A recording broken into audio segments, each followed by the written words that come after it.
Thank you. Good evening, everybody.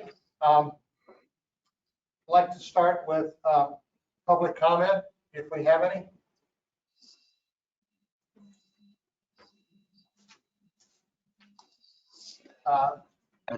And I have not received any requests. Okay. Second item is members' interests. Any specific items that you want to bring up?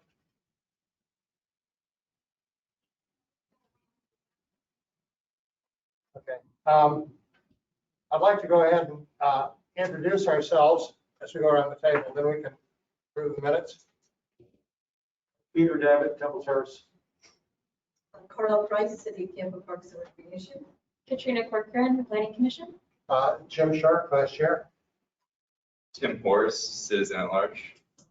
Robin Baker, City of Plate City. Chris Vellerhoff with Hillsborough County.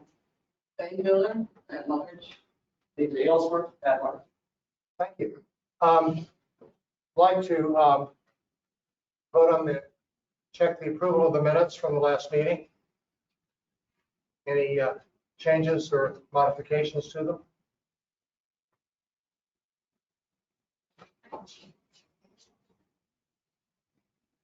Okay. Entertain a motion to approve. Second. Thank you. A second. Second. Okay, thanks, Ms. Price. All those in favor say aye. Aye. Opposed, like sign. Thank you. Okay, Lee, do you want to lead the election of officers? Excuse me, one moment. Chair Shirk, may I speak for a moment? This is Gail Reese, the recorder. Sure. Make sure that when you're making motions or speaking, please identify yourselves for recording purposes. I also need to officially say that we do have an in-person quorum and some members are participating virtually because of medical reasons and the local declaration of emergency. Okay. What she said, basically, we have a quorum right now, according to Wade. We have 9 people in the room. And that was Carl Price and Peter Davitt. and Jim Sharp. Is that satisfactory? Okay. So Wade, you want to tackle the election of officers? Yes, sir. I can move down to that item. 1 second, or try to.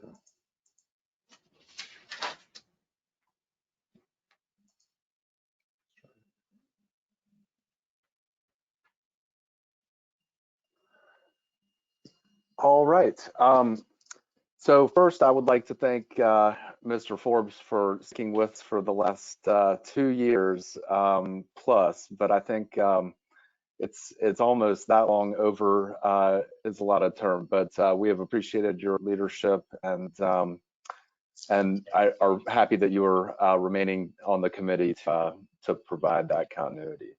So our current chair is Jonathan Forbes, our current vice chair is Mr. Shirk, and our current officer at large is Tim Horst. So anyone may make a motion to nominate somebody. It does not, the nomination does not need to be seconded, the motion to nominate would. So, and people are also welcome to nominate themselves. I'd like to start by nominating Tim Horst for chair. Tim's relatively new, but he's very active and he knows what he's doing. I appreciate that, Jim. I'm certainly willing to take that on and give it a go for a year. And I've thought about it. So yeah, I don't. Okay. I'd like to nominate myself for vice chair because I just never get enough of this stuff. So now we need an officer at large. Who would like to be that officer at large? Can I ask what the officer at large role is? It's the officer at large is the backup for the chair and the vice chair. And the officer at large occasionally, quite often gets in the hot seat. So it's more than just an empty recognition. Yeah, I mean, I think over the past year, I did it once. Yeah. Where I ran the meeting. I did a great job, so there you go. Appreciate it. Quick way to earn a promotion, I guess. Jim, I'd like to offer myself as officer at large. Go for it. And that's your name?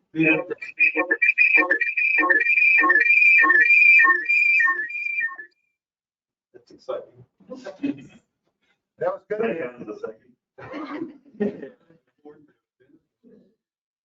Okay, we have, Wade, we have a full slate.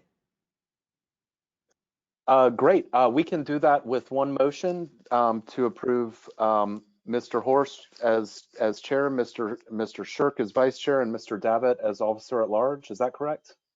That's correct. All those in favor say aye. We do need a motion and a second for that. I'm sorry. Okay. Somebody move to accept the proposed slate. Thanks, Katrina Corcoran moves, and we do this. I will second. Christopher Hershoff goes for second. Got All those in favor say aye. Aye. Opposed, like sign. Okay, you're in. Okay. I'm gonna take over right now. Oh, yeah. Boy, okay. All right, well, I guess the next item that we've got on our list is the US bicycle route. So Carrie Irons is gonna be leading that one from Adventure Cycling Association. Attendance to first. Let's do the attendance review. Oh, sorry about that. Item B, the attendance review and declaration of seats. Wade's gonna take care of that for us. So Wade, please, you've got the floor. Yes, before today, we had 2 vacant at-large seats, which I will be bringing you some applications on next month. But I do want to announce that Mr. Sapper also submitted his resignation today. It was just the ongoing pandemic and not being able to participate as much in person. He just didn't want to continue, but thanked everyone for their work here, and I know we appreciate his time on the committee. So we have 3 vacancies coming up, and I will be bringing those to you next month. We do not need to take action unless you all see anything that you feel like needs action on this chart. But we have had a couple of people who have missed a couple of meetings in a row, but I know that they're all thoughtful and participating members. So hopefully we can just move forward with those 3 vacancies next month. Thank you, Wade. Also, Wade, I thought it would be helpful if you could fill us in as far as what the game plan is moving forward with the in-person versus online attendance. I think that would be a helpful discussion around this item. Yes. So right now, our bylaws require that we have 9 members in person to make up a quorum, and to have the meeting be a meeting that functions properly under state law. So that's where we are. We do not know when we will be coming back into the office without masks and without capacity requirements on some of these rooms.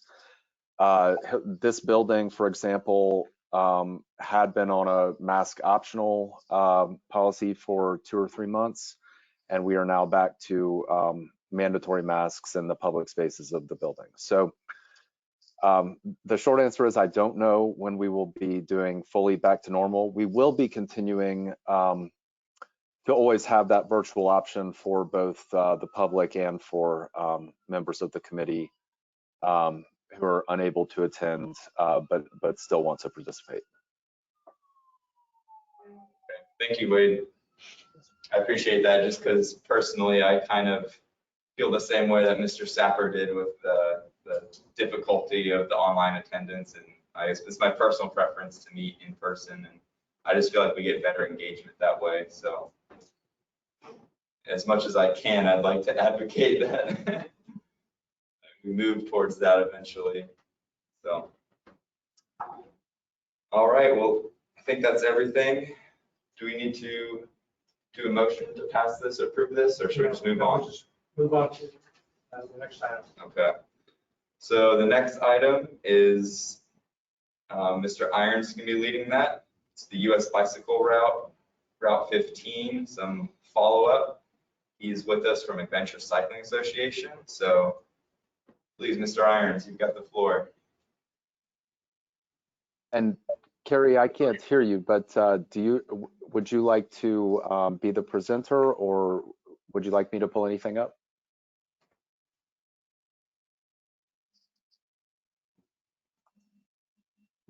I still can't hear you, but I'm going to try and unmute you.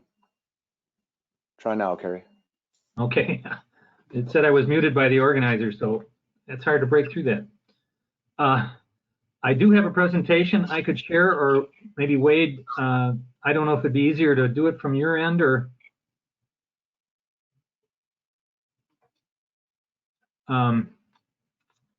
do I have it, Carrie? yeah, I sent it to you, but it was last summer. Just a second here. Oh gosh, sorry, 1 sec.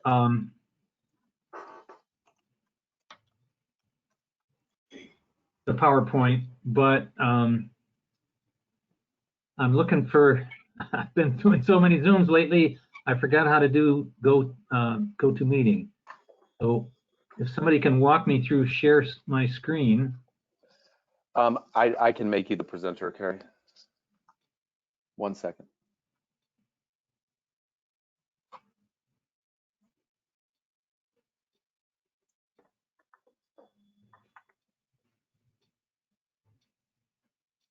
Okay, show my screen. Can you guys see that? Yes, sir. You'll need to maximize that slideshow, but we can see it. How's that?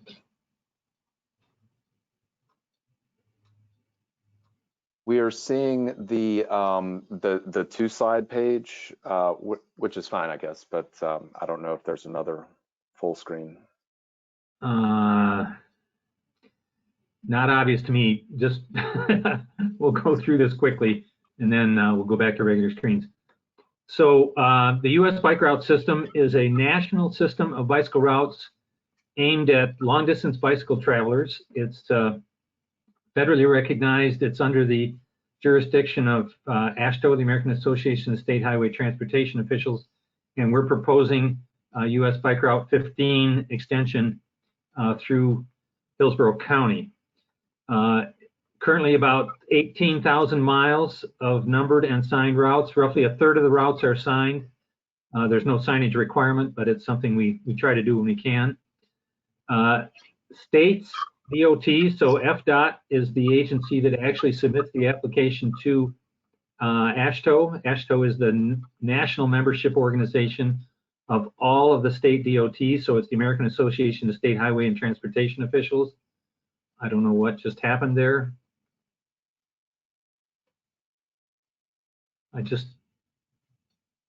Can you still see the presentation? Yeah. Okay.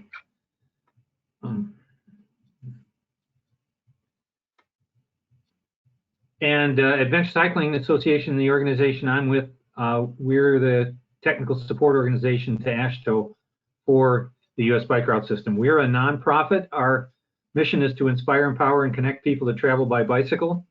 We have a 50,000-mile route network that we've mapped of our own. We sell maps to those. We run organized tours. We have a magazine, and we do national advocacy. We're roughly 50,000 members, and our route network provided a blueprint for the first U.S. bicycle routes. And as I said, we're the technical support organization to AASHTO for USBRS. So in 1982, the first routes were designated. The system went dormant after that, but in 2004, it was restarted. AASHTO put together a task force of several DOTs, the Adventure Cycling Association, East Coast Greenway, Mississippi River Trail, Federal Highways Administration, et cetera. And that task force produced a corridor plan and a process for approving U.S. bike routes in 2008. And in 2011, the first new U.S. bike route was designated since 1982. And since then, 16,000 more miles have been designated. This is a map of the national system. The dashed lines are places where routes could occur. And you can see in Florida that U.S. Bike Route 15 exists at the far northern edge of the Panhandle up into Georgia. And then it's a dash line down the west coast of the state, terminating in Miami. Across this system, the solid lines are designated routes, and the dash lines are where routes could be created. And it will be in well in excess of 50,000 miles when the system is complete. So in Florida, U.S. Bike Route 1 and U.S. Bike Route 90 were designated in 2014, all on state highways, and we have realignment projects on both of those to move them off state highways onto quieter streets and roads. And U.S. Bike Route 15, the northern segment from Madison up to the Georgia line, was designated in 2018. That's 14 miles, quite a short segment. But we are now working on a project to extend it all the way down to Miami, adding nearly 500 miles to the system, to that particular route. There are 19 road owners. Jurisdictions have to support the use of their roads, so FDOT can't do this arbitrarily. The jurisdictions need to tell FDOT that they're in support of the use of their roads, and that's what this discussion is about, is getting that support. Like I said, there are 19 road owners on this extension in Florida, and they need to tell FDOT either via a resolution passed by a board, council, or commission, or a letter from a department head, a mayor, county mayor, a city manager, whoever it might be, that they're in support of the route. And Adventure Cycling volunteers, myself and Patty Huff on the southern end of the route, are doing all the local outreach. Oops.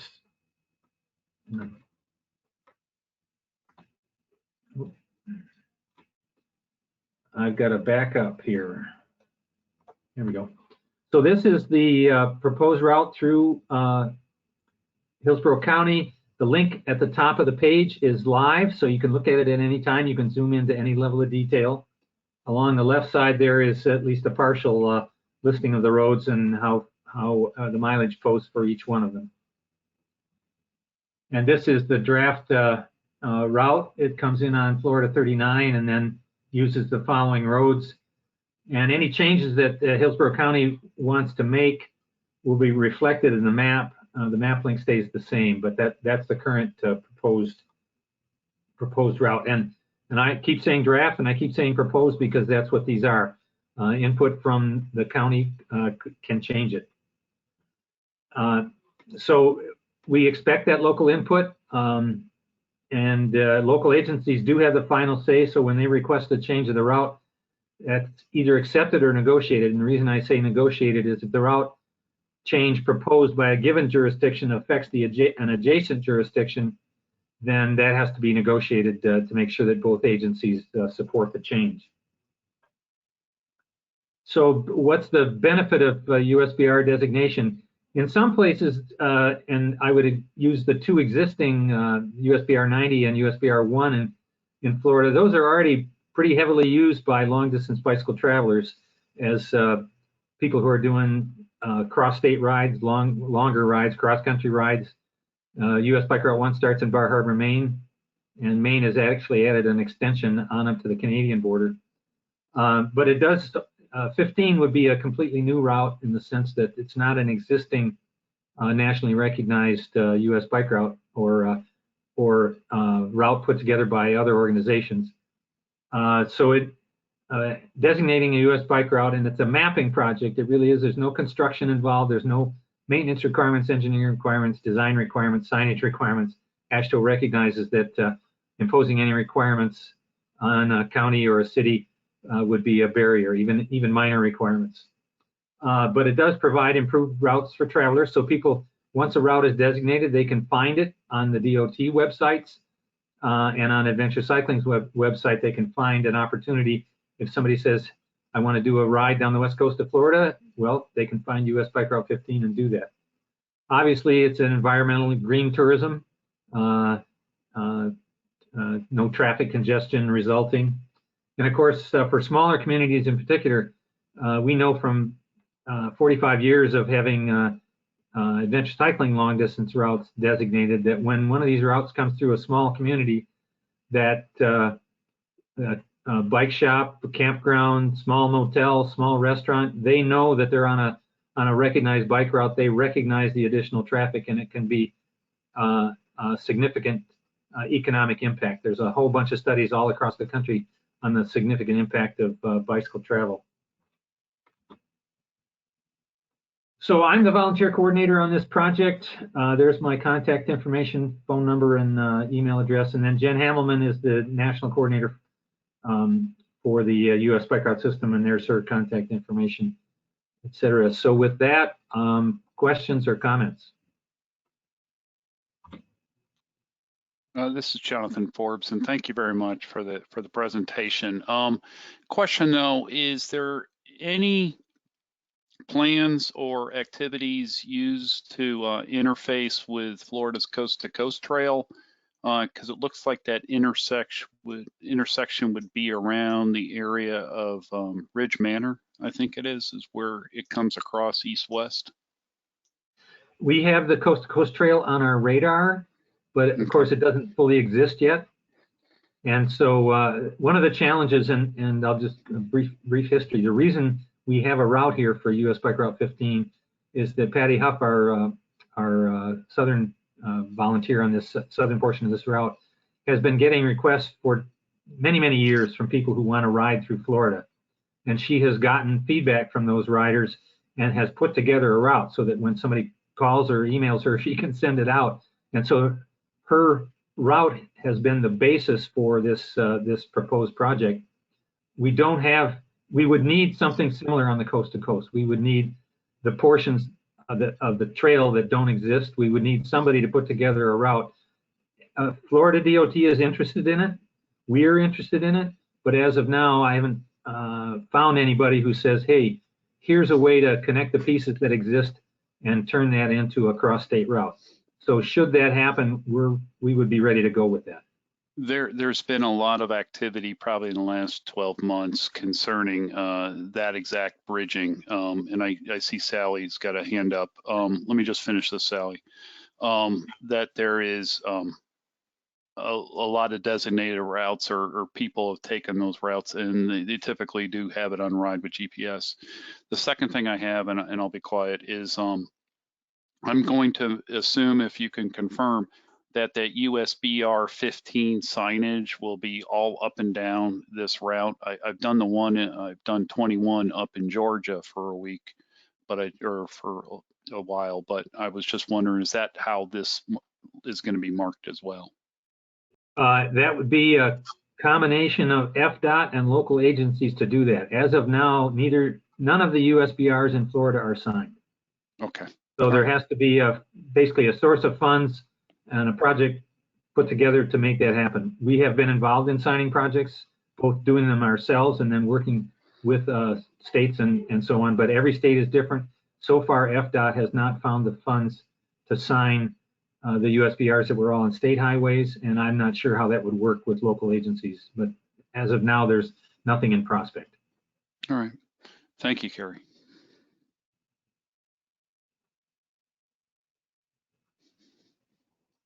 Mr. Chair, I see Sally has her hand up.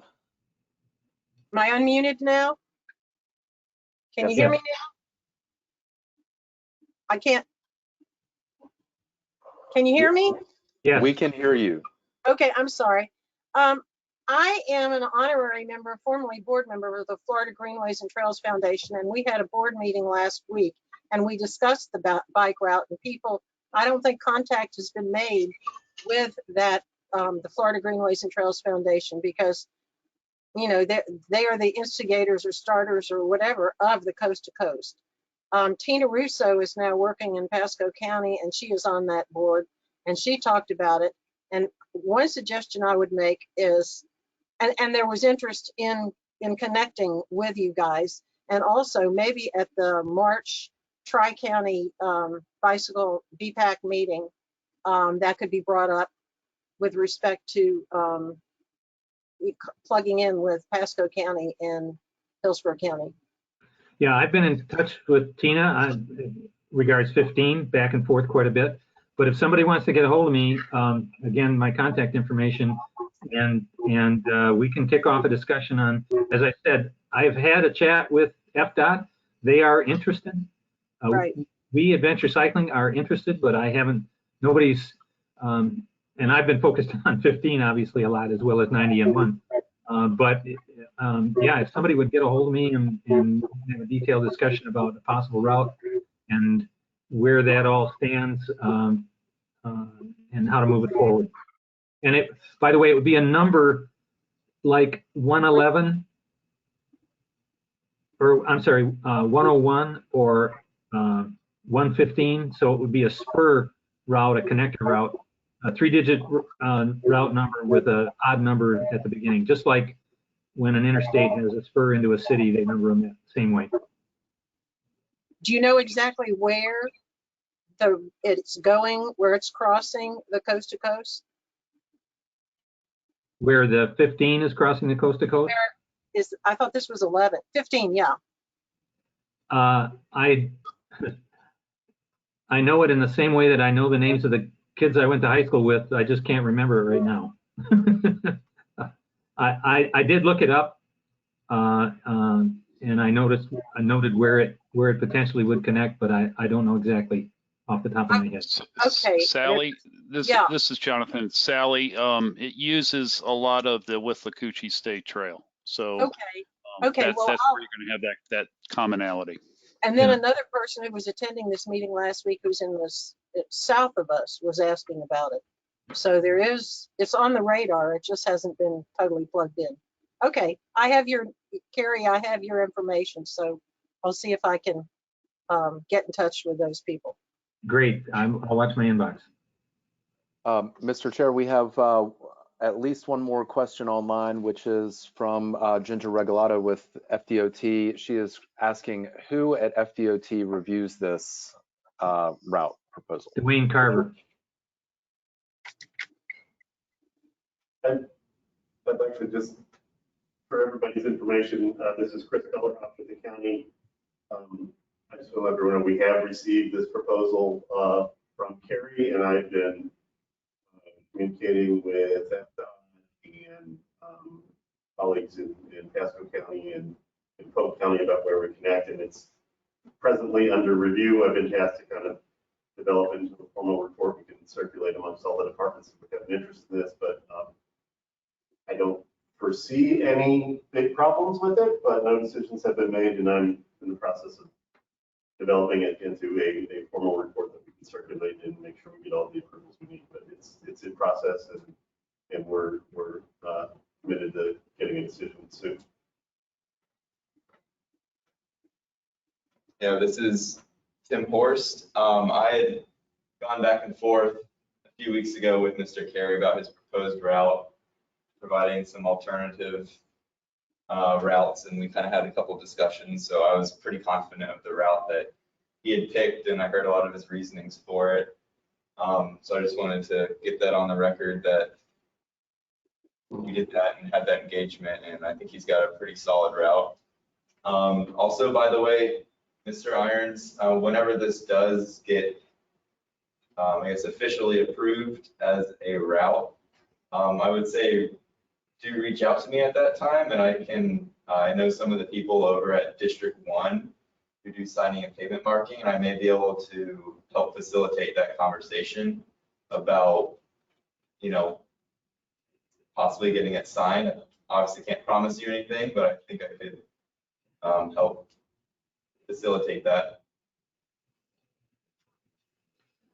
Yeah, once FDOT has submitted an application to AASHTO, which probably won't be till this fall. I mean, it's possible it could happen this spring, but a whole bunch of dominoes would have to fall pretty quickly here in the next month and a half. So probably it's going to be this fall. But once AASHTO submits an application, my practice is to send a note to everybody I've been working with saying, hey, an application's been submitted to AASHTO, and AASHTO's role in this is simply to review and make sure that the numbering is right, and that if there's an adjacent state that needs to be involved, that they've been contacted or engaged. So AASHTO's going to, rubber stamps kind of pejorative, but they would, if FDOT submits an application on this one, it will be approved.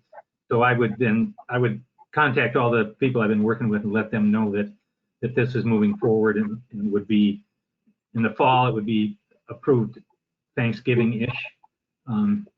Then I would, and Adventure Cycling will put out press releases, and AASHTO will put out press releases, and FDOT will put out press releases. So there'll be communications along those lines. And then I also encourage, obviously, all the local contacts to spread the word as well. I have a comment, if I may. Could you state your name? Yeah, Robin Baker with City of Plant City. Just wanted to state for the record that I did have an audience with the city manager today concerning this subject. And the only thing holding up our recommendation of approval at this point is that we had a bicycle pedestrian plan done some years ago by the TPO that was kind of like a, overall plan of what we would like to do. And now we're honing in on actually making some of that happen. And the TPO is about to start a new study for us. And so we just want to make sure if there's any way to line up that bicycle route with the connector that we're trying to put in place throughout Plant City. And so they're looking at that now. And then so in the near future, they'll either have suggestions for changes to the bike route or an approval, one of the two. Okay. And I should add, speaking of changes and further down the road, so this is the question we often get is, well, what if at some point in the future, for whatever reason, either there's an improved facility someplace else or the current routing has become problematic? Every 6 months, FDOT can submit an update to AASHTO. So the route can be realigned twice a year for whatever reason the local agency determined to be appropriate. All right, thank you. Thank you, Mr. Irons. Does anyone have any additional comments? Yeah, hi, this is Abigail Flores with Hillsborough County Engineering. I wanted to ask who would sign off on this for the Hillsborough County? What person would make that authorization for the route through unincorporated Hillsborough County?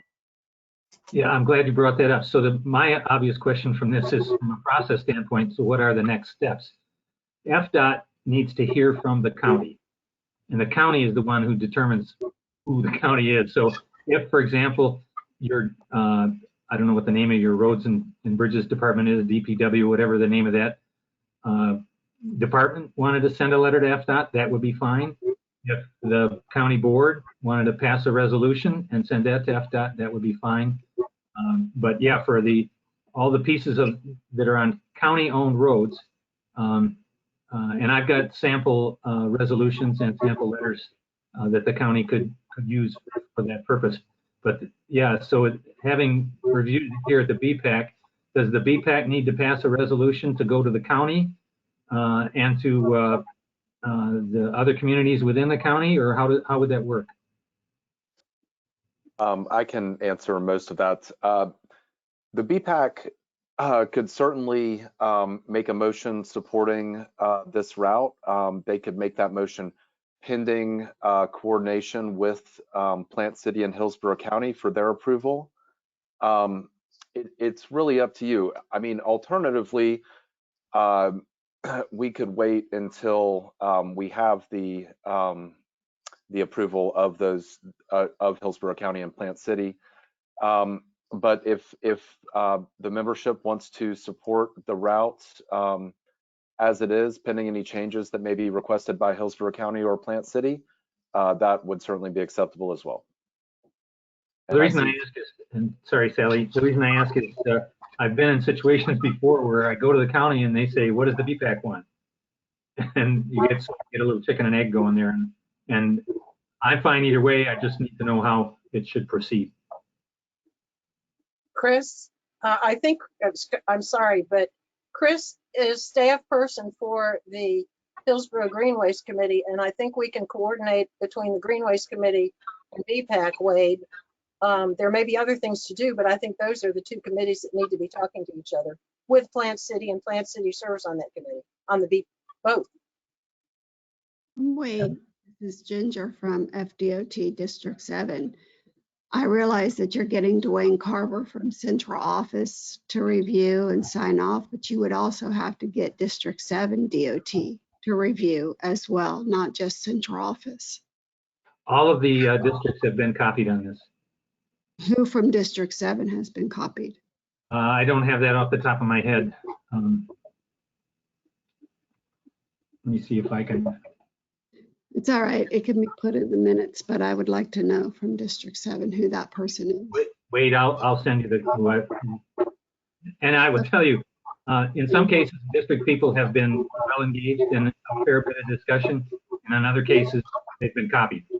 So their response has not been uniform. I just don't remember off the top of my head who I've talked to in Hillsborough County. Okay, we've got a comment over here. Yeah, this is Chris Feller up with the county. Sally would be happy to, put this before the Greenways Committee as well. But also I'm also the staff person tasked with kind of guiding this through the process. And again, when the decision's been made, the working assumption and conversations with Carrie and with Dwayne and Ginger, I'll certainly reach out to you or others at District 7 as we do this too.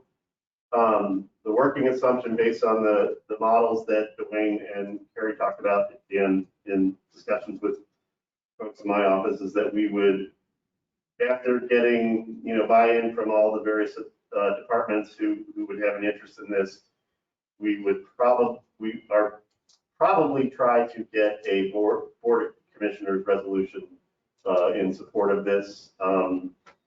It may ultimately could just be a letter from the county administrator or the public works director. Carrie and Dwayne have said any of those would be acceptable, but right now we're working on preparing it for VOCC resolution. And committee, BPAC and Greenway committee support of that would be welcome, but kind of we need the executive authority of either, the county executive or the board is what we're shooting for. But obviously, that, at least I think it's obvious that the Board of Commissioners would ask the question, has the BPAC looked at this? Have they supported it? Well, the Greenways Committee can respond to that as well, because I think they'd want to know that. And Sally, should we talk about my showing up at one of their meetings? That's Chris Fellerhoff can address that, can schedule that. The other thing is this is getting bigger, but is it March 10th, Wade, that the Tri-County Committee is meeting? Shouldn't that maybe be mentioned or discussed? I don't know if there's an action to be taken, but just so we know that at least Hillsborough and Pasco are talking to each other. There is a Tri-County meeting in March, and it is actually in the agenda. Excuse me, I don't have the date right in front of me, but 1 second, I'll have it for you.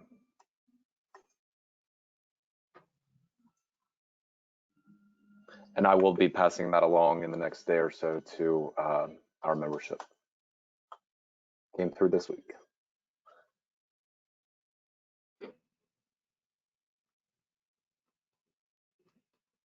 That is March 10th in Oldsmar. Pinellas is hosting.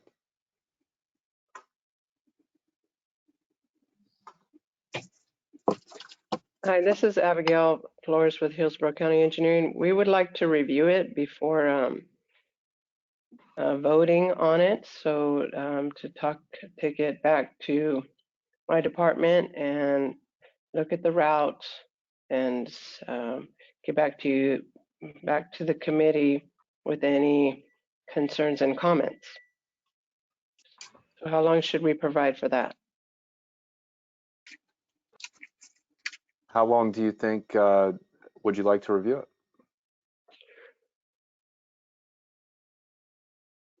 So The route, so this is the first time that I'm learning of the route through unincorporated counties. So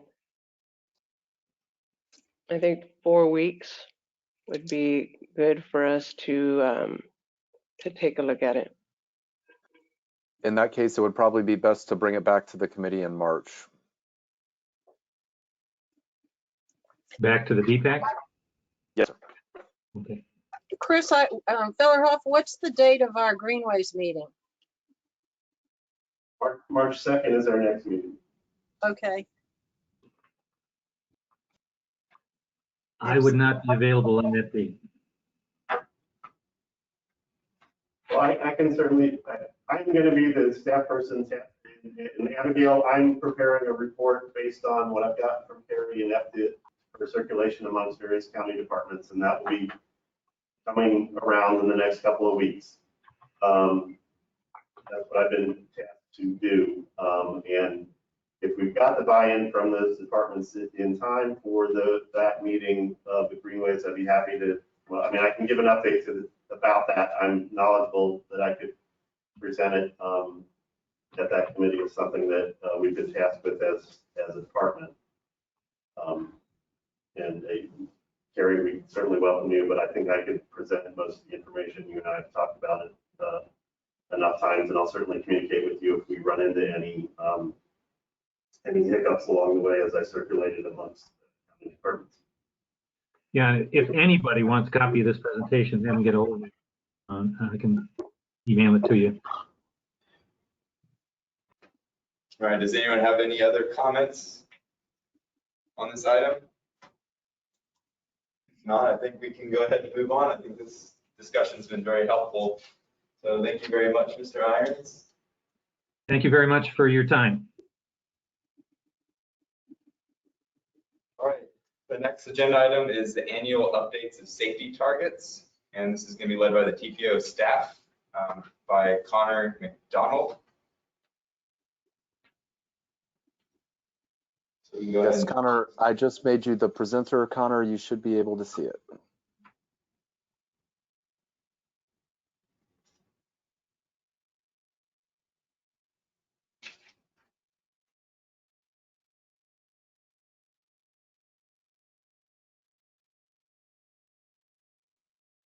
Connor, are you there?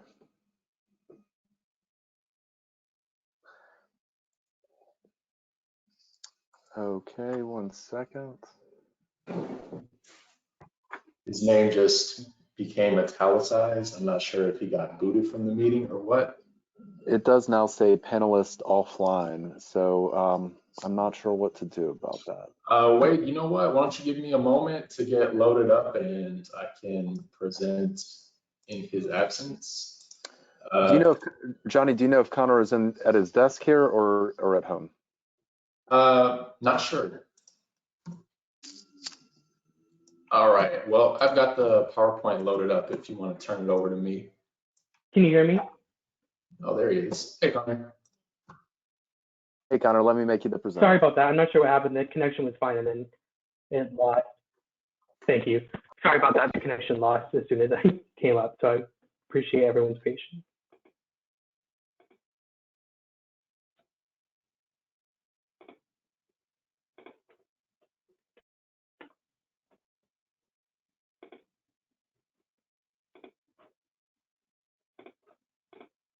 Can everyone see the screen okay? Yes. Perfect. So I'm Connor McDonald and I have with me Johnny Wong here to present the 2022 safety performance targets. I believe Gina Torres is also on the line who can help us answer any questions related to action. So these targets come out of MAP 21 legislation that requires TPOs and state DOTs to track performance on each measure listed on this slide. In years past, the MPO has elected to track year-end fatality total and motorcycle fatalities as additional safety measures. This is the 7th year we're setting these targets. Additionally, the process requires that we set realistic data-driven targets. So our methodology for setting these targets is as follows. We project the number of crashes and fatalities for the next given year, and subtract the crash reduction benefits that are achievable given the anticipated level of investment. The crash reduction is to expect a 1% reduction along all crash types. Excuse me, Connor, could I interrupt you really quick? Do you happen Absolutely. to have a different audio device? You're just coming in really kind of hard to hear.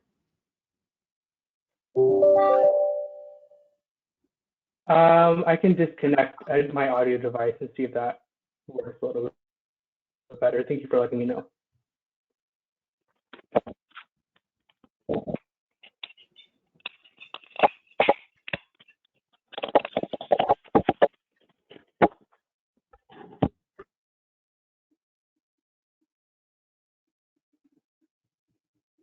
We can't hear you there.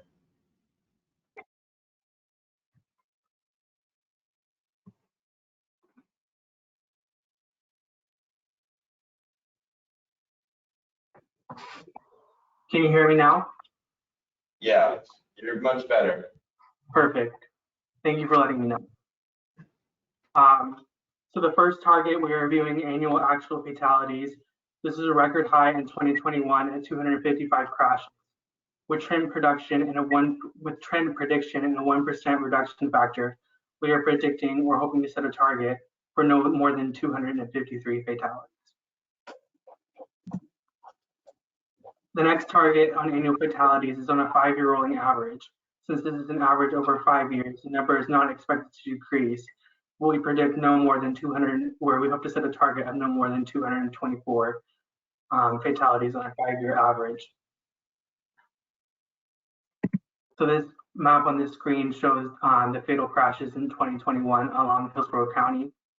As you can see, they're along much of the major roadways, especially the east-west corridors. So the third target is motorcycle fatalities on a 5-year rolling average. For this, we are predicting a decrease in the average with a target of no more than 36.13 on a 5-year average. The fourth target is annual serious injuries on a 5-year rolling average. This has been steadily decreasing, and we are proposing a target of no more than 1,107 serious injuries on a 5-year rolling basis. The sixth target is fatality rate per 100 million vehicle miles traveled on a 5-year rolling average. Since we don't have reliable volume data until the middle of the year, we have predicted a 1.03 growth rate in VMT for 2021. Overall, we are proposing a realistic data-driven target of no more than 1.5. Sorry, I'm on the wrong slide. 1.59 fatalities per 100 million vehicle miles traveled on a 5-year rolling average basis. And let me go back to annual non-motorized fatalities. So based on these statistics, there's an increase in the 5-year average. They're proposing a target of no more than 232 non-motorized fatalities and serious injuries. Our final target is the serious injury rate per 100 million vehicle miles traveled.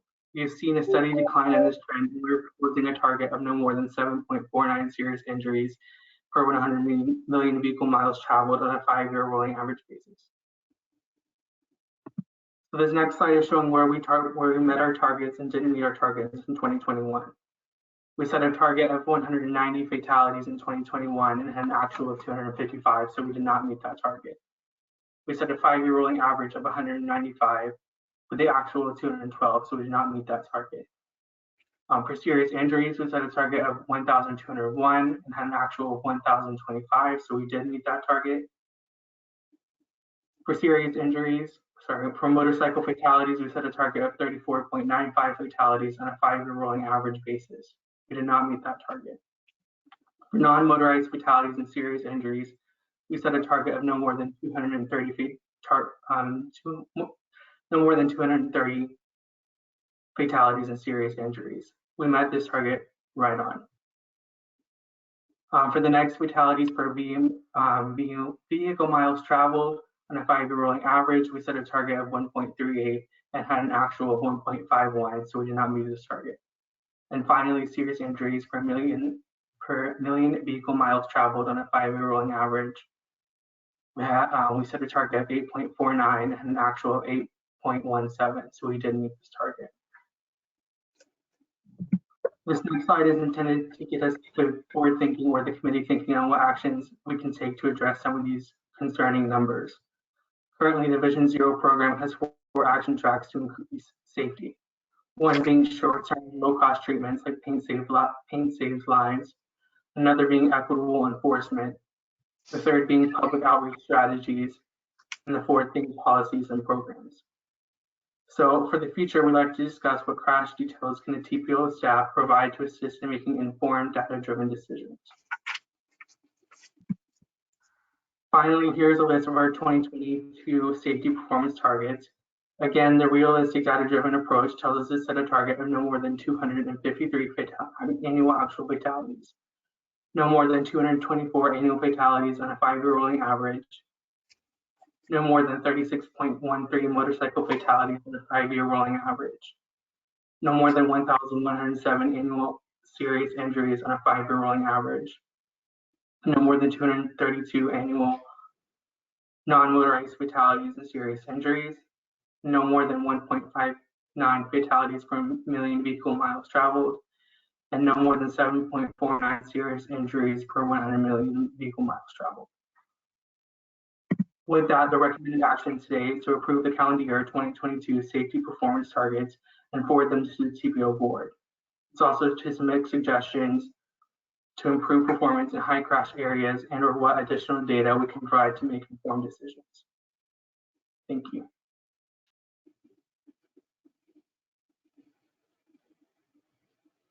And that concludes my presentation. Thank you, Connor. Appreciate that.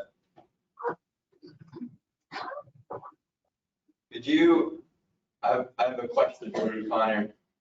It sounds like the trend is down when it comes to serious injuries, but it's continuing to go up when it comes to fatalities. We're not meeting those targets. So do you have a understanding, or is there an idea floating out there on why that is and what's going on? That's an excellent question. Some of the research that we've done, just like preemptive research based on different trends that are coming out. One is fatalities. The reason fatalities have increased maybe is because people are driving at different times throughout the day where they haven't returned to work. So there's not peak hour trips, but I'm not too sure of an explanation on why serious injuries also wouldn't increase. I can certainly do some more research and get back to you. Tim, if I may, Johnny Wong, TPO staff. In some of the data analysis we did, we're showing that crashes are occurring more dispersed throughout the day. So Connor's right. In previous years, especially prior to COVID, when folks were commuting back and forth to the office, crashes were clustered across the AM and PM peak for the most part. In the past 2 or 3 years, with more folks working from home, we're seeing a lot more trips that are occurring off peak. So what that means is the highways are a little bit more open. Folks are able to drive a little bit faster, and the crashes that are resulting are occurring at higher speeds. So a greater proportion of the crashes that are occurring are resulting in fatalities as opposed to, you'll have to forgive me, but just serious injuries. And so that's the trend we've been seeing over the past 2 to 3 years. Is the overall crash frequency about the same, and just more of those people involved in crashes are actually getting killed and that they're coming out of the serious injuries? Sorry, I didn't hear the question. This is Chris Fellerhoff. I was kind of baffled by that too. And then the way you described it makes me think that that some people who were previously getting injured are now getting killed. So it's not like the frequency of crashes overall is has that split, but a lot of those people who were previously injured are now getting killed. Is that what you think is happening? That is the conversation that's been occurring across national circles. Actually, just just briefed on this topic with Gina yesterday, and she kind of is my conduit to what's occurring in Vision Zero circles and in analyses of what the crash trends have been over the past couple of years. That's one of the first points that they look to. And so our assumption, our belief is that, yeah, a greater proportion of crashes are resulting in fatalities because of the increased speed. Without doing a much deeper dive into the crash data specific to Hillsborough County, I think that that's the most likely cause for the trend that we've seen. So that drop in serious injuries actually may not be a positive trend, because those people. May not. I mean, it's a long-term trend. We've been trending downward by more than 1% decrease in serious injuries for about a decade. So the likely culprit, the culprit that I want to point to based on the data analysis that we've seen is speed. There could be a number of other factors that we're not accounting for, but yeah, as you can see from this trend line, it's precipitous, and we're looking at a decade-long trend of serious injuries decreasing, but fatalities increasing. I guess in some discussions, that's a justification for actually counting those together, because in some cases the difference between serious injury and death is something minor about where you land after the crash rather than the events leading to the crash. But it's kind of confusing data in that. I had another question. This is still Chris Fellerhoff. I just want to understand that for the non-motorized crashes, which is the immediate concern of this group, we did hit our target of 230, but we are setting a future target on the 232. So we're targeting for that to get worse incrementally. So this is calculated on a 5-year rolling average. And the number that the 230 that you see for the period between 2017 and 2021, that's kind of reflective of a few years where we had a better performance. So in 2017 and 18 and 19, the non-motorized fatalities and injuries were nowhere near as high as what we saw last year and the year before. 2 years ago, the number increased dramatically, and it's just continued through to 2021. So the target is kind of on an upswing, but that's simply because the past 2 years have just been astronomically high. We're phasing out the years 2017 and 2018, which were much better performing years, if that makes sense.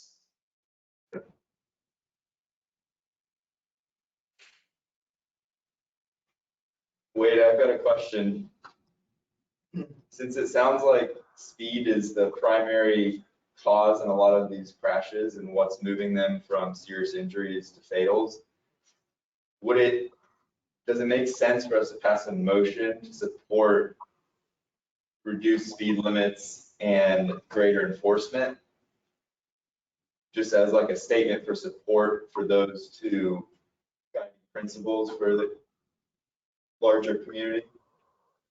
If you were to make such a motion in your approval of these targets, I would recommend that rather than just supporting lower speed limits, supporting safety improvements that can lead to lower speed limits, as in not just changing the speed limit sign, actually doing the changes to the roadway that help to reduce that speed. Okay. Can I ask a question? This is Sally Thompson. When you start talking about reducing speed limits, the experience right now on Bayshore Boulevard is we had the speed limits reduced and people are going just as fast and there's no enforcement. So I'm not against it. I'm just saying, I don't know that there's more than that. We have an adoptive speed management plan that we're still implementing. Is that correct? Yeah, the problem is they're not implemented or there's not enforcement. But just in terms of the BPAC supporting an effort to further reduce speed, we do have, the TPO does have a speed management plan that they've put a lot of work in the past few years, right? Yes, that speed management action plan is out there. Like everything else, it's just a plan, and it takes a lot of money to implement actual projects, which is, I think, as most folks here know, has not been very available. Hey Wade, do you want me to add anything here? I don't know how to raise my hand, so I thought I'd just jump in. This is Gina Torres, and I think most of you know me, and that I've been focusing, several years, past few years on this topic. Thank you. I already like what I'm hearing because you're supporting almost exactly some of the things I'm going to present to the TPO board when they hear this presentation, and they're looking to me and our staff for recommendations on what they can do, because it's just a horrible statistic, and there's things we want to do, and you guys are right on target when it comes to looking to the speed management action plan. And there really are some things in there that we are going to encourage and move forward. So I mean, not that I want to steal my thunder, but I would love for you guys to listen in to that meeting on February 9th. There is a bill currently for automated speed enforcement around schools, and it's making its way through committees, and supposedly there's a lot of support. That's one of the things that I'm going to ask the TPO board to support that. It's been shown around the country that speed cameras, automated speed enforcement has really shown some, has been effective. And it could be a graduated, fine. We can talk, more about that if we get it. But because there was some concerns about equity and that these would be in communities that are already hard for people to pay things. But if, your first ticket is $50 and it goes up to $500, if you continue to do that, you would probably be slowing down. So we're going to move forward on that. And there's some other things I loved. I guess that was Tim maybe that mentioned, just lowering speed limit, and lowering the speed limits, but really lowering the opportunity for us as drivers to speed. So really designing so that it will match what speed you want people to travel. And there's, more aggressive things that can be done. And we are encouraging our partners to do that, to embrace those national best practices and start redesigning these roads and look at the high injury corridors. We have lots of crashes, but Vision Zero is different in that it recognizes that people make mistakes, and that, we drive sometimes on autopilot when you're just not, really, we are human beings that do things that are silly. And you can't design for that, but you really can make your roadways in a way that it makes it difficult to drive like way over the speed limit. So anyway, there's a lot of things that several things I'm going to recommend. Just the last thing I wanted to mention was if we focus on the high injury corridors, the ones that people are really getting hurt, there's going to be crashes, but not ones that we want, that anyone should die in. We're going to ask the jurisdictions. The state has several of the top 50. So does the county, and there's a couple in the city, to focus on those this year and report back, maybe at a little mini summit or something in November, to let us know what progress they've made, whether they've actually finished, redesigning a road, or if they have something in the works. So those are some of the ideas that I have, and if there's anything else that you guys can think of that I can impress on the TPO board, so that they can take some action, because these are lives. I mean, I know we were throwing out numbers, but these are, someone's family member. It's very sad. So thank you for letting me jump into the meeting. Yes, I would like to forward a motion. Chair, excuse me one wait. second. Yeah. Wade, you have a couple of comments in the chat. Okay, I'll just go ahead and read those. That's from Ginger. My comment is that our law enforcement partners are working hard to do their jobs, but they are not getting the support they need from our judges and above. And there were some other comments about the time of day of some of these crashes. There was barely 1 hour during a day that had 25 or under serious injury crashes, and no hour that had as many as 100 crashes, but about 7 hours that had around 75.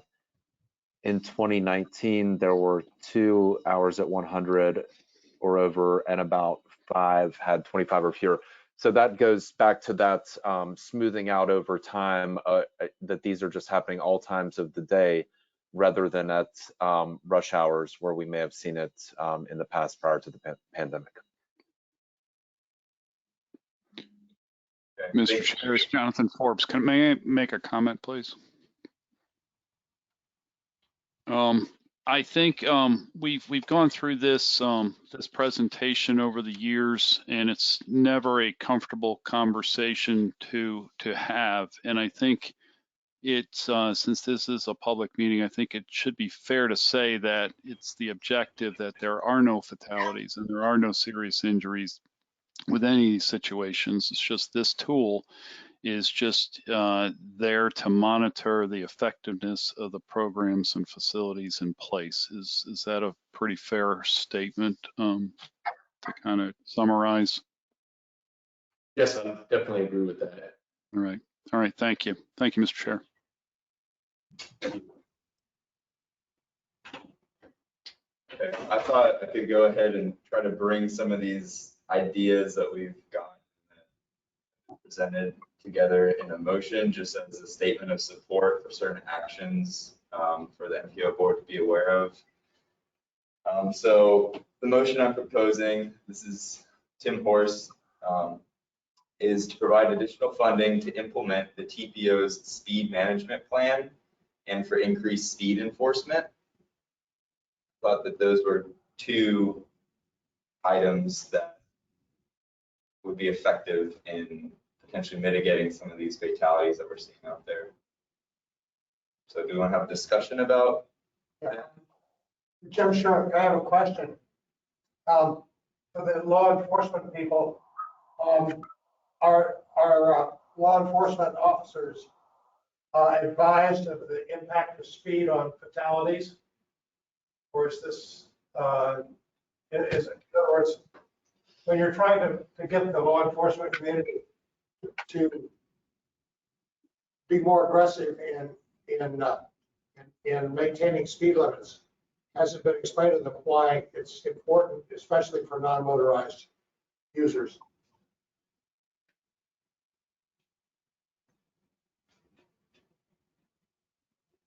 Do we have anyone that could answer that question? Could you repeat the question? I'm sorry. I understood that how this could be implemented for law enforcement.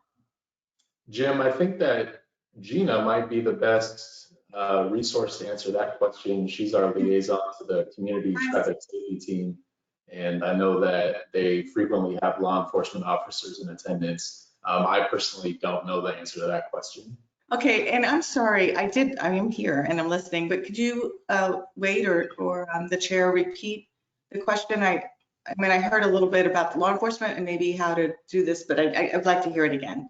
Okay, Gina, this is Jim Shark. The question is, do law enforcement officers routinely receive training in the impact of speed on the amount of the rate of fatalities in a crash? In other words, 20 miles an hour, very few are killed, 40 miles an hour, many are killed, 50 miles an hour, they're all killed. Well, I would say routinely across the board of all their staffs and their officers, probably not. We have several that are really in touch with what's happening at the community traffic safety team statewide, at our bike ped coalitions and our motorcycle coalition. But it wouldn't hurt to find a way to emphasize that. I know that they know it. These folks, these guys and women come upon some of the worst crashes and they have to deal with them. And they are, the first responders are really the ones even, just know a lot more about how serious this is than those of us that are looking at the statistics. But I would, I don't know, Jim, how their training goes and if they have, what their roll calls like we see on TV. I mean, are there times at those points that they get to hear, hey guys, this is the latest statistics on, speeding. I mean, they're smart. They know a lot of this stuff already, but I don't know if it's as emphasized as what you're kind of alluding to. Thank you. Mr. Chair, I also believe Nicole Sutton has a comment from FDOH.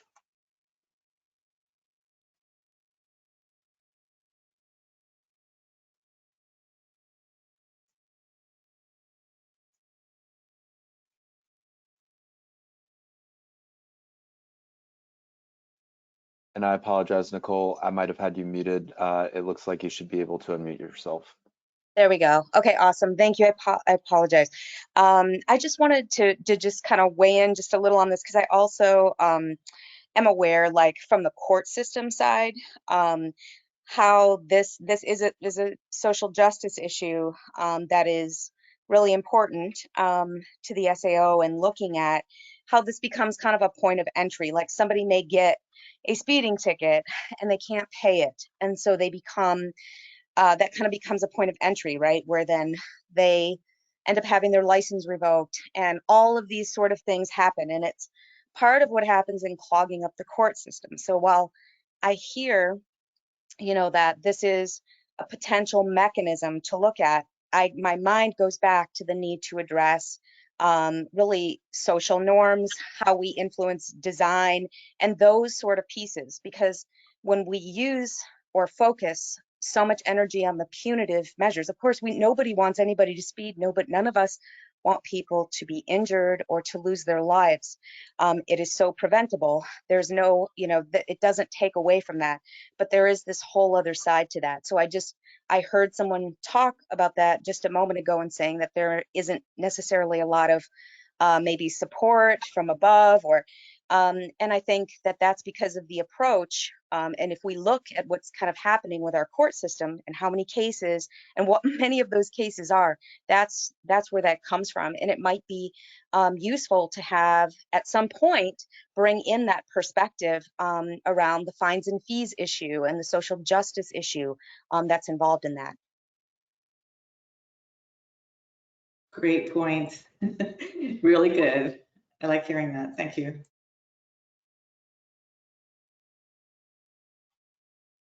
Hey, this is Jim Shirk again. Maybe the approach to take is to, as a committee, is to focus on design modifications rather than behavioral changes, because design changes will definitely affect how people drive. And when it comes to attitude changes, it's pretty hard to push a road. So I think we should perhaps focus more on design and modification, lane narrowing, road diets, other things that limit speed. I'm not too keen on speed bumps or speed tables, but I do like narrower roadways. I still think that the enforcement is a very important component when it comes to roadway safety. And personally, right, the amount of enforcement that you've got, I would say, kind of falls on a spectrum of, okay, is there too little enforcement out there, or is there too much enforcement out there? And from just driving around and just seeing how people drive in Tampa and Hillsborough County, I'd say that there's too little enforcement and that we've gotten too lax, and that there needs to come a point where you say, okay, it's not okay to go 10, 20 miles per hour over the speed limit. And that needs to be, like, I'm all for changing the culture, right? But the culture needs to be that it's not okay to, just disregard the speed limits and just, go zooming off. One thing that I'd like to bring you in to talk about Temple Terrace, because your the speed feedback seems to be really useful there at Temple Terrace to keep the speeds down. Are they signs? Yeah, the signs are, I mean, they're pretty ubiquitous in Temple Terrace, and I think they're pretty good.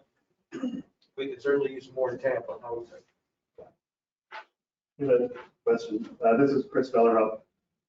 First, I just want to clarify, we've got two potential motions in front of us, right? One is to approve these target numbers set that is proposed by Connor and Johnny, correct? Almost right. Yes, that's correct. And if I may, our intention wasn't to force the committee to come up with the solution to our crash problem on the spot. The recommended action number 2 was more to generate a conversation. And so if the temperature of the committee isn't at a point where you can achieve consensus on any single resolution or maybe 2 or 3 of them, don't worry about that. Just you transmitting the meeting minutes and the conversation that you've had here, we will include that in our report to the board and let the TPO board members know what ideas have come forward. Our main goal, or not main goal, but the material action for you all would be to approve the safety performance targets as we presented them. That is kind of important because that's a federal requirement for us to produce these realistic data-driven targets. As far as the suggestions, that's really up to you. If you all want to make a motion as a committee, that would make us very happy. But if not, that shouldn't be considered a failure on your behalf or anything like that. This is Abigail Flores, Hillsborough County Engineering. I wanted to speak on item number 2, submit suggestions to improve performance in high crash. So what was really helpful with my programs was when the TPO did the studies for the Vision Zero. So if there could be consideration for more studies for ped and bike and driver safety, so that would be a good one to help move from study to implementation of the kind of infrastructure that we're talking about here. That would help. More studies. The other thing was the methodologies, right, for prioritizing projects, for what to look at, for equity. Like that's been really helpful in my programs as well, because we're taking that process, that concept that was developed with the TPO with the methodology, the screening, the prioritization of locations and projects. So those kind of initial getting the concepts and the programs off of the ground has been really helpful for engineering department to take that and to start a program where we can construct infrastructure for safety.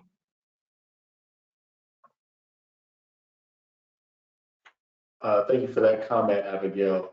As you know, we have made some changes to our prioritization criteria just this year, and you kind of alluded to it. We're gearing up to begin the TIP production for this fiscal year, and we're now looking at whether or not projects are impacting communities of concern. We're looking at whether or not safety projects are located in areas that have a known speeding problem, in addition to the crash density that we've always looked at. So we're trying to improve our approach to prioritizing safety projects. What we're hoping from you all is just ideas, because we want to make sure that if there are stones out there, we want to turn them over to make sure we're doing everything we can. I'd like to ask a question. It sounds like we could have separate motions. One to approve the performance targets as recommended by staff. And then there was maybe a suggestion of another resolution or statement in general support of speed management practices. So I'd like to make a motion first and hear if there's an objection to the first part of that the BPAC would approve the safety performance targets as presented to staff to forward to the TPO board. I appreciate the work that goes into that. I know there's a lot of heavy statistics. It's not good news. It's one of the rhetorical difficulties of Vision Zero. It's saying we have a target of 0, but in order to get there this year, we've got to look at this trend that's not even going down yet, but we're going to try to make it go up less swiftly. But that's reality, and I appreciate that you guys have wrestled with the data to come up with reasonable numbers for that. So I would like to make a motion to approve those performance targets to forward to the board. This is Jim Shark. I second that. All right. All in favor, say aye. Aye. Aye. All right, the motion passes. Thank you. So now did you have? Excuse me, Chair, point of order. Who was the one who made the motion originally? That was Chris Fellerhoff. Thank you. Okay, do we want to try to come to a consensus regarding a recommendation in order to address the fatalities? I have one motion on the floor to bring us back to that point. It was to provide additional funding to implement the TPO's speed management plan and for increased speed enforcement. So there's 2 parts in that. One sounds like Gina's put together a wonderful plan, has already done a lot of the studies and aspects when it comes to the high crash corridors and where these problems are evident. So I think my preference is that we move past the study phase and we say, okay, let's implement the plan that we've got and the plan that has been developed by Gina that does focus on those high crash corridors.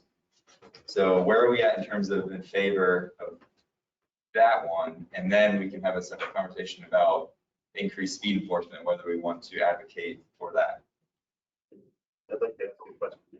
Good. Yeah. This is Chris Fellerhoff again. Gina, are you still on the line? Yes, I'm listening. This is great discussion. Is it safe to assume we had some discussion about kind of some of the equity and social justice concerns around enforcement first approaches.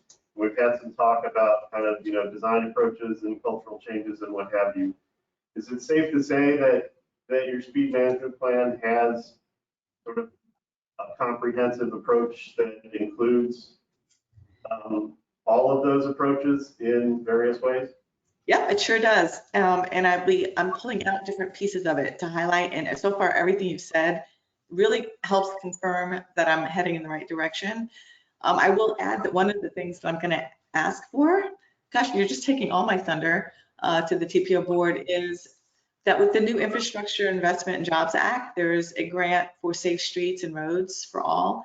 And one of the suggestions I'll make is that the board directs staff to organize a coordinated grant application to help, fund some of those additional recommendations from the top 50 high injury corridors, that kind of thing.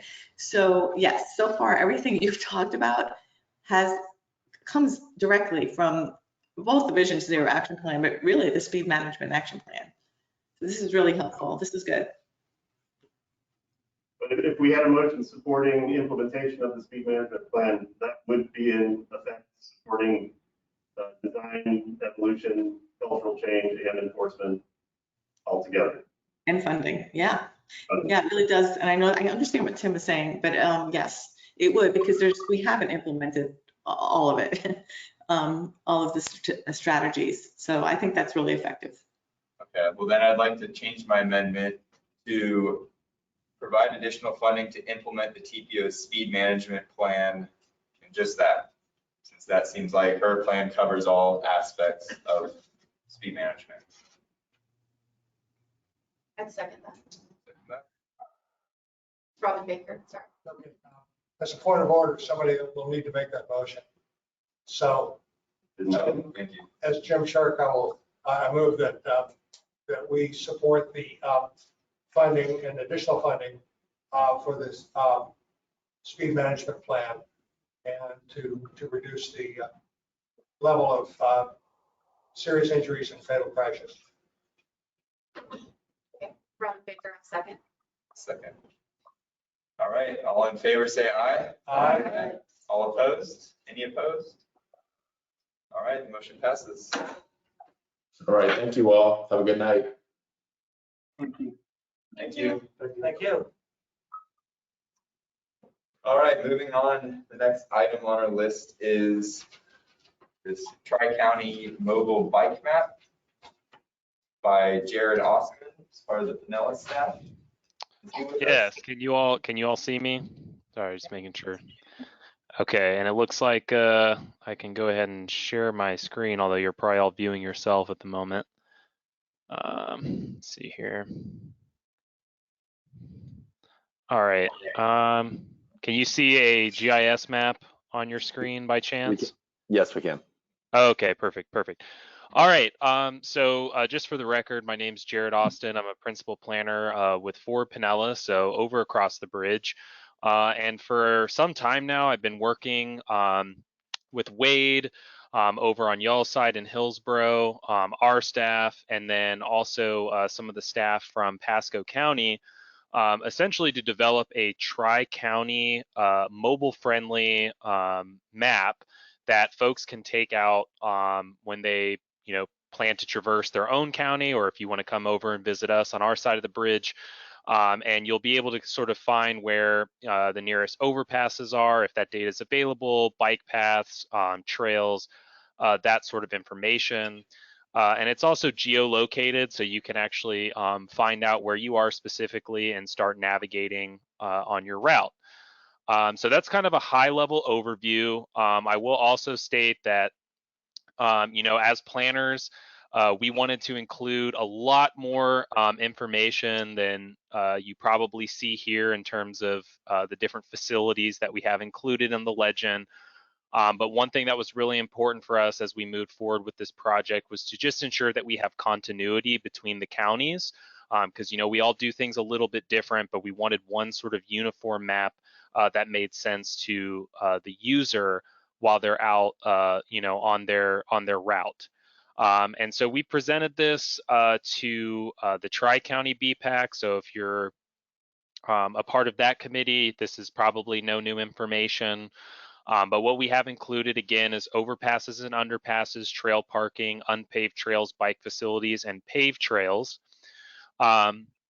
Sort of the next step that we're moving into, obviously what I'm showing you all now is the web-based application, although it does say mobile friendly, because our ultimate goal is to roll out a mobile app-based version of this, because we do understand that it doesn't really make a lot of sense to have to keep logging into a website every time you want to sort of find your route. As you're going along the different trail and bike facilities throughout the Tri-County area. So we're actually going to be doing a demoing and training of the mobile app. And as part of that, we need some volunteers to help us QA, QC that process from each of the 3 counties. So that's sort of mainly what I'm actually here for tonight, is just to sort of pitch this project to you all. Get some potential volunteers. You don't have to tell me, just email Wade if you have interest, because essentially what you'll be able to do is you'll be some of the first to actually test out the mobile application. We'll be able to find out sort of what works, what doesn't work, what needs improved on, what are some of the limitations, what can be fixed, what can't be fixed, that sort of thing. And then from that sort of training and initial kind of soft rollout, it'll give us the ability to develop a more hands-on and concrete training process for how the application will actually function, and then ultimately roll this out for a hard launch, if you will. So I know it's a pretty high-level overview. I'd be happy to take any questions anyone has on this, and fire away.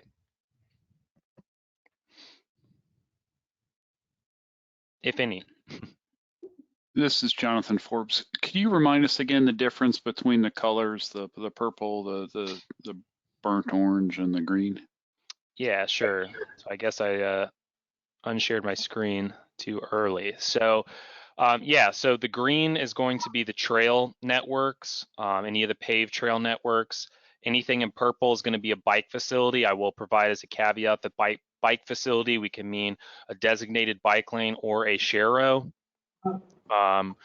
In terms of the orange color, those are unpaved trails. I think only Pasco, oh no, parts of Hillsborough, my apologies.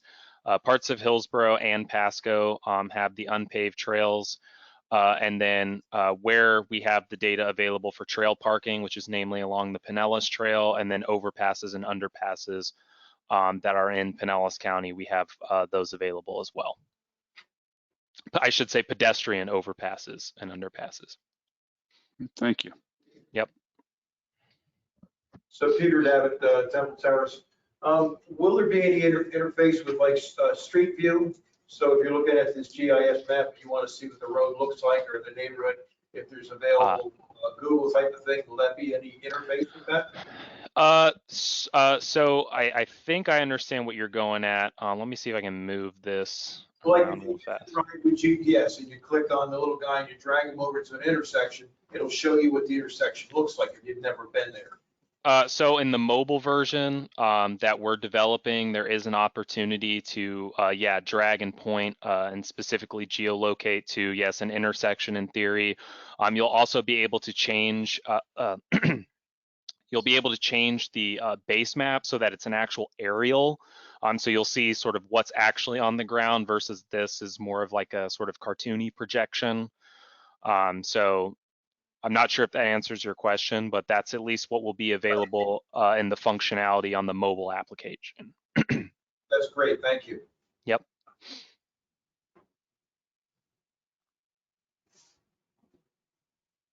And Jared, I should add, I've already gotten 2 emails of folks who are interested, and I'm sure there will be more. Okay, great. Yeah. Sounds good. And yeah, Wade, just for that information over to myself and Angela. Angela, excuse me, frog in my throat. She's currently presenting at Pasco, so I'm sure there'll be a lot of interest between the 3 counties, and we'll be sure to keep everyone updated as this progresses. Jared, I have a question for you. Yes. Tim Horst, is this meant to be used as like a routing software like Google Maps? In theory, yeah, it's supposed to basically be something so that if you were to, let's say, bike between Hillsborough, Pasco, and Pinellas, you'd be able to do so comfortably knowing that you would be able to see in your vicinity, your travel route, where the next sort of connection would be in terms of a bike facility or a trail facility, whatever the case may be. Because one of the things that we've heard from folks that sort of sparked this project was that we have a lot of people who are using the Tri-County bike ped facilities, and they don't always know where the next trail connection or bike connection is going to be at. And so we wanted something that we could actually show that, but also show it in relation to where you're at on your journey. Okay, thank you. Yep. All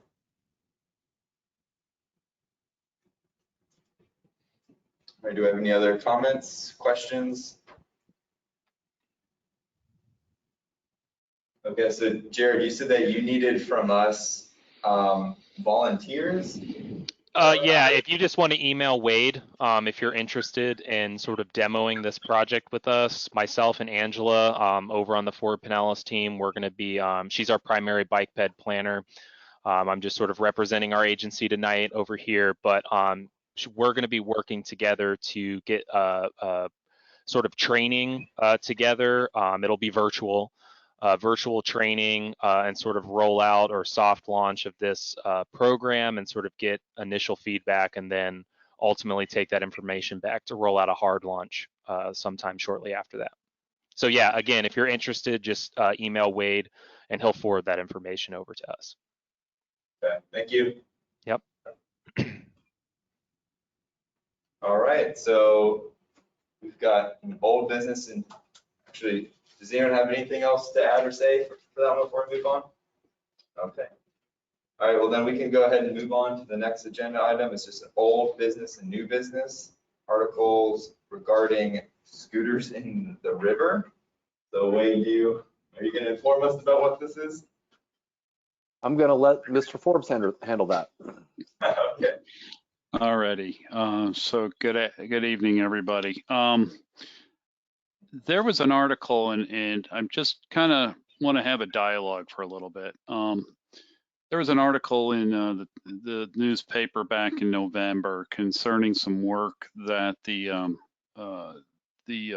Keep Tampa Bay Beautiful group did, where they fished out over a 300-yard period span, 67 scooters, a bicycle, a canoe, and a road sign out of the Hillsborough River. And although I'm not a resident of the city of Tampa, that type of activity kind of bothered me. And I first asked myself wouldn't these scooter companies actually know that they're missing scooters because they'd be dormant for a while? And on top of that, the picture that was represented in the newspaper article showed that there were barnacles built up on these electronic scooters. And the article didn't specifically address it, but as you know, this group's heard many of presentations. There are 4 companies here that have agreements and contracts with the city of Tampa. I think the city of Tampa has a micromobility manager or director that is responsible here. And what I was concerned about was the level of service level agreements that these companies entered into with the city, and whether or not we actually are practicing our due diligence from the city's perspective and or the county's perspective. And it's not necessarily that I'm asking that perhaps we take some action on it, but whether or not we want to just kind of open up a conversation here, because this committee and the Bicycle Pedestrian Advisory Committee is affected with the roadways, with the sidewalks, with an emphasis on micromobility and getting around. And I just think that we may have an opportunity here to kind of partner up with them and kind of look at whether or not we can take some action here, whether that's we contact the micromobility director or whatnot and just let them know concerns, because we have an environmental concern with that many scooters in the water with batteries and other toxic metals leaching into the system. And these the scooter companies are well aware that this is an ongoing activity, not just here in Tampa, but in Oakland and other places that they've deployed these the scooters out to. There's some enforcement issues here that I don't think are being followed as well. And I kind of actually did pull the contracts. I reached out to the city. I got the contracts, and there seems to be some area where there's some leverage that can occur. So just throwing it out there. It was a story that sort of bothered me as a citizen, and just wanted to kind of chat with you guys a little bit about it, see whether or not there's that appetite. And are you all able to see the screen that I'm showing here? Yeah. I just can't. Yeah, we can. Okay.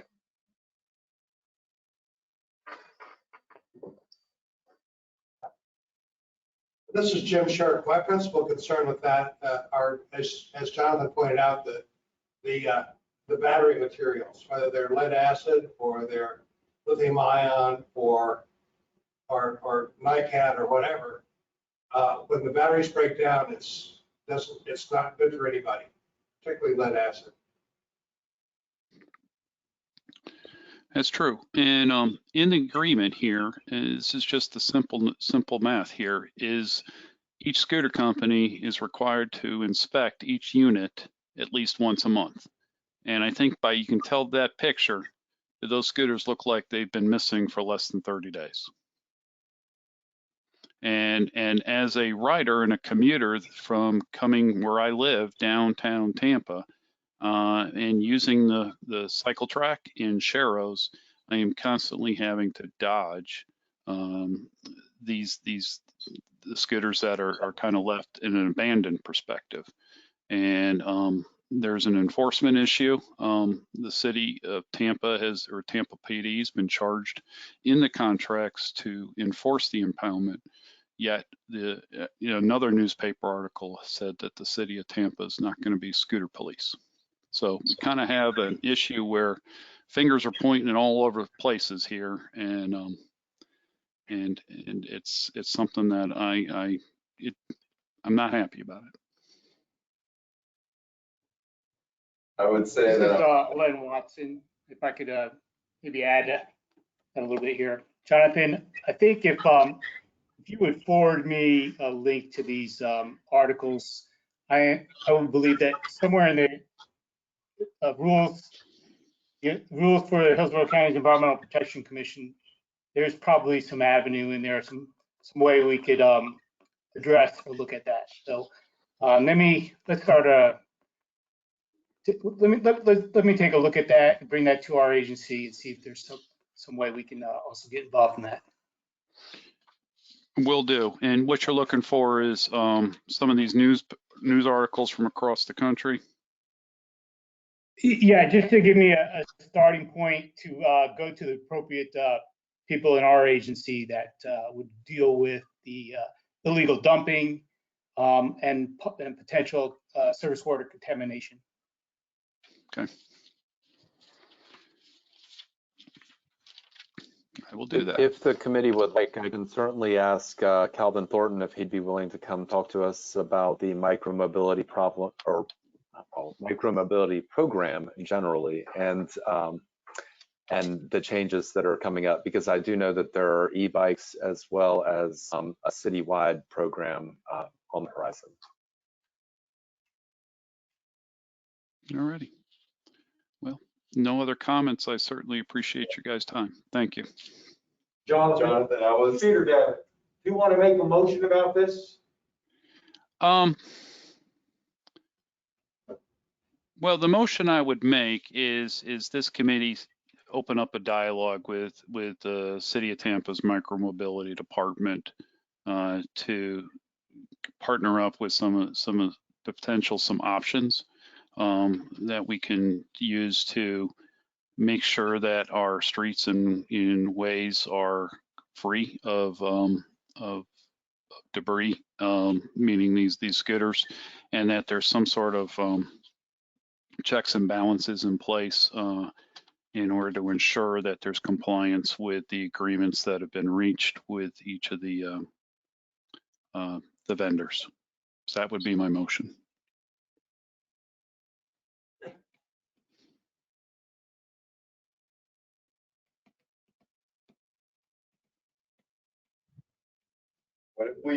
Jonathan, what if we go ahead and postpone that till we hear back from Calvin Thornton and the City of Tampa about where they're at with this sort of thing? I think it'd be helpful to get some more information. All righty, sounds good. Okay. Thanks for bringing that to our attention. Then I'll withdraw the motion at this time then. Okay. Thank you. I will reach out to the City of Tampa and see when we can get them scheduled. All right, well, that's everything on here. So I'm gonna go ahead and motion to adjournment. I move we adjourn. All right. Tim Sharp. All right, who has a second? I'll second Peter Dafford. All right, all in favor? Aye. Aye. Thank you very much, and congratulations.